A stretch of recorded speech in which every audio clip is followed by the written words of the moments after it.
کے لیے ایک چھوٹی سی مسجد کا امام جس کی سیلری دینے کی قوم طاقت نہیں رکھتی. آپ جانتے ہیں اس مسجد میں جب امام آتا ہے تو ہر بندہ اس سے ایسے سوالات کو جوابات کرتا ہے جیسے اس سے بڑا محقق کوئی نہیں ہے. پوچھو کیوں؟ لوگ کہتے ہیں اگر نماز کا مسئلہ ہے تحقیق تو بنتا، ہم بھی کہتے بنتی ہے بھائی، نماز کا مسئلہ ہے تحقیق کرنا چاہیے. امام ایسا ہو جس کے پیچھے تمہاری نماز ہو جائے، تحقیق بنتی ہے کیا کرو، لیکن یاد رکھو ہاتھ بھی یوں ہی کسی کے ہاتھ میں نہیں دے دیا جاتا. مسلمان ہونا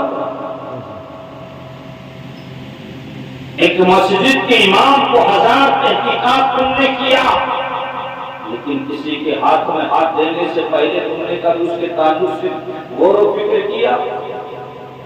آپ حشر کے میدان میں یہ نہیں کہہ سکتے یا اللہ ہمیں معلوم نہیں تھا، ہم نے تو دیکھا کہ لمبی ٹوپی تھی، لمبا جبہ تھا، لوگوں کا ہجوم تھا، ہم بھی مرید ہو لیے. یاد رکھو اسلام نے تمام اصول مرتب کر دیے ہیں، تمام آشکارا کر دیے، ظاہر و باہر کر دیے ہیں. اگر آپ کو پڑھنا نہیں آتا معاذ سے پوچھیے گا، آپ سے پڑھنے نہیں آتا آپ اپنی مسجد کے امام صاحب سے پڑھ کر کے سنیے گا، ایسے یقین نہیں ہوتا. عزیزان ملت اسلامیہ تو یاد رکھو، اس لیے کہ یاد رکھو میں کسی ایک پر کمنٹ نہیں کر رہا ہوں، میں کسی ایک پر کمنٹ نہیں کر رہا. آج کے دور میں دور حاضر کے اندر سب سے زیادہ دور حاضر کی پیرا مرید اسلام کو نقصان پہنچا رہی ہے. دور حاضر کی جو پیرا مرید ہے وہ سب سے زیادہ نقصان پہنچا رہی ہے، اس لیے کہ لوگ اب اس کو دھندا بنا لیے، اس کو کاروبار بزنس بنا لیے. عزیزان ہم آپ کو بتائیں، ایک دیکھو میں نے پہلے کہا ہم کسی پر کمنٹ نہیں کرتے. پہلے دور میں کیا ہوتا تھا، اگر کسی اللہ کے ولی کی بارگاہ میں کوئی قرب اختیار کرنے کے لیے جاتا اس سے برسوں محنتیں کرائی جاتی، اس سے برسوں محنتیں کرائی جاتی، اس کو عرصہ دراز تک اس سے سجدے، رکوع، تسبیحات، تحلیلات، اوراد، وظائف، ذکر و اذکار کراتے رہتے. جب وہ سمجھ لیتے کہ اب یہ اس لائق ہو گیا ہے کہ یہ اب بوجھ کو سنبھال سکے گا، تب اس پر وہ تمام علم کو ظاہر کرتے جو ہر عام آدمی برداشت نہیں کر سکتا. آپ جانتے ہیں حضور صابر پاک رحمۃ اللہ تعالیٰ نے جب بابا فرید الدین گنج شکر رحمۃ اللہ تعالیٰ کی بارگاہ میں تھے تو بابا فرید الدین گنج شکر رحمۃ اللہ تعالیٰ نے حضور سیدنا صابر کلیری کو ایک چھوٹا سا کمرہ دیا تو بیٹا تم اس کے اندر عبادت کرنا، تمہیں اس کے اندر عبادت کرنا ہے. حضور سیدنا صابر کلیری رحمہ اللہ تعالیٰ نے اس میں اپنے معمولات کو اپنے پیر سے لے کر کے کمرے میں چلے گئے.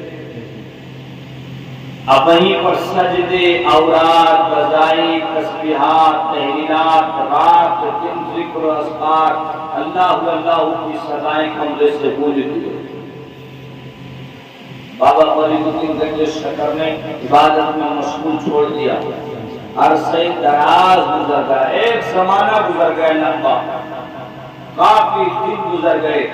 ایک دن بابا فرید الدین گنج شکر بیٹھے ہوئے تھے، کچھ لوگ آپ کے سامنے بیٹھے ہوئے تھے، بات چل رہی تھی کہ اچانک بابا فرید الدین گنج شکر رحمۃ اللہ تعالیٰ نے تڑپ کر کے اٹھے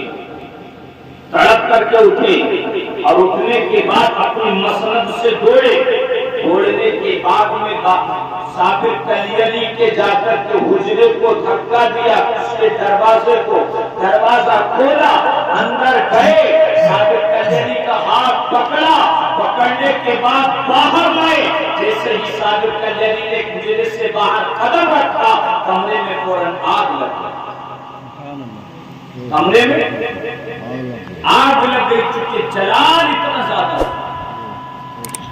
وہ تو بابا فرید الدین رحمۃ اللہ تعالی کے پاس جمال بہت تھا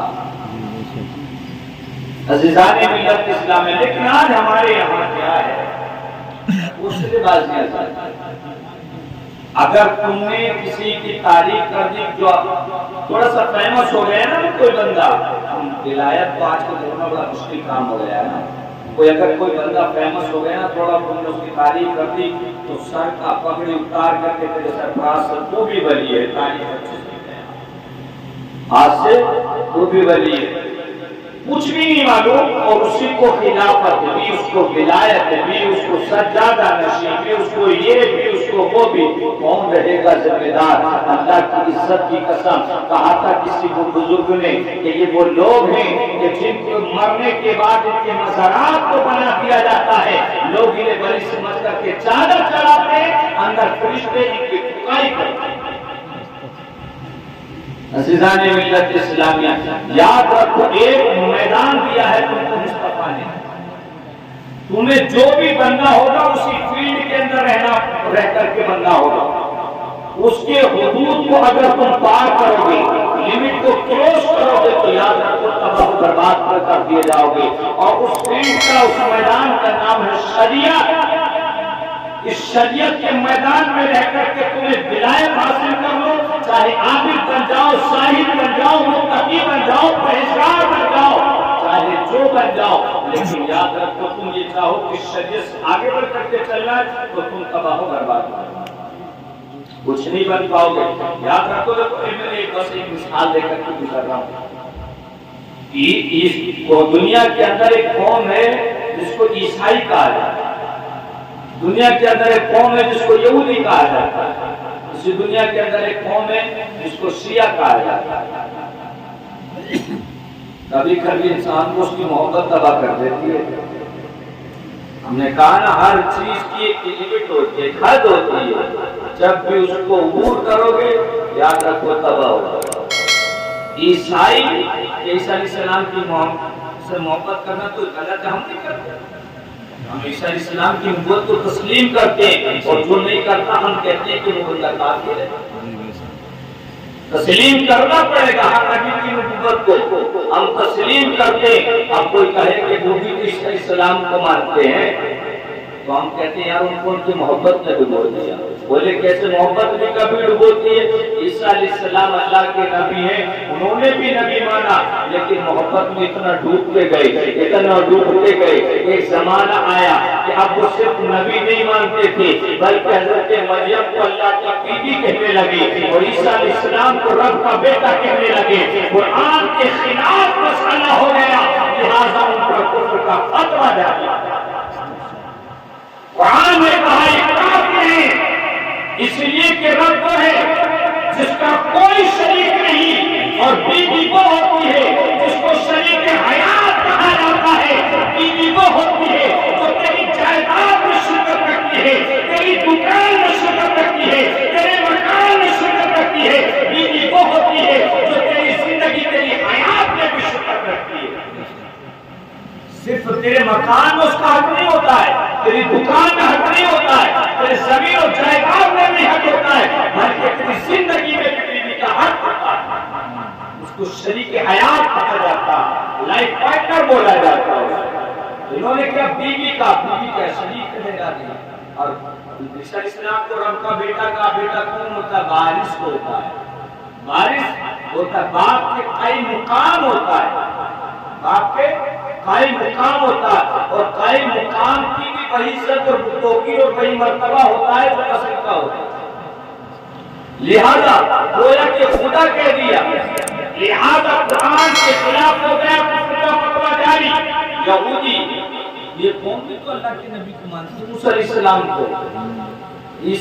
شیعہ یہ حضرت علی کرم اللہ وجہ کریم کو اتنا مانے کہ حضرت ابو بکر صدیق کو برا بولتے ہیں، عمر فاروق اعظم پر بہتان کرتی ہے، عزیزان ملت اسلامیہ، میرے مصطفیٰ ارشاد فرماتے ہیں میرے تو تمام صحابہ نجوم ہے، جس کا دامن پکڑ لو گے کامیاب ہو جاؤ گے، لیکن دامن کسی کا بھی پکڑ کر کے کامیاب ہوگے جبکہ دوسرے کسی صحابی پر لانو تان